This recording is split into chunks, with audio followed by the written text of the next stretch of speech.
Celebra il profondo legame tra le Penne Nere e la comunità regionale la nuova polo Io sono Friuli Venezia Giulia Alpini, presentata nella sede udinese della regione. 10.000 le maglie che saranno consegnate alle 8 sezioni regionali dell'Associazione Nazionale Alpini in vista della 96esima adunata nazionale in programma a Biella dal 9 all'11 maggio.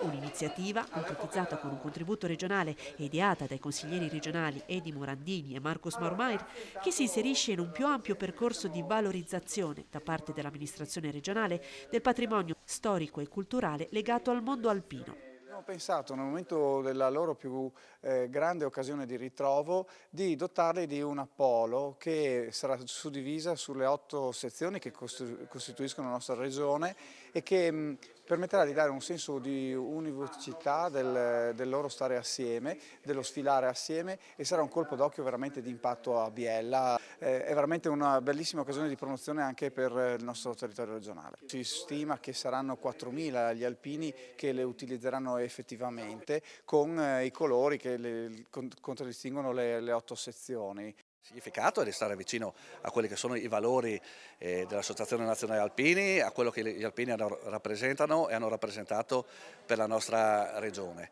E poi devo dire che l'Associazione Nazionale Alpini, i vari gruppi, le varie sezioni fanno molte attività fuori dalla nostra regione. In primis appunto questa adunata della prossima settimana, ma anche tutti i raduni e tutte le attività che fanno, e possono portare diventare ambasciatori del marchio Io sono Friuli Venezia Giulia. Secondo me è importante anche a livello di immagine del marchio stesso.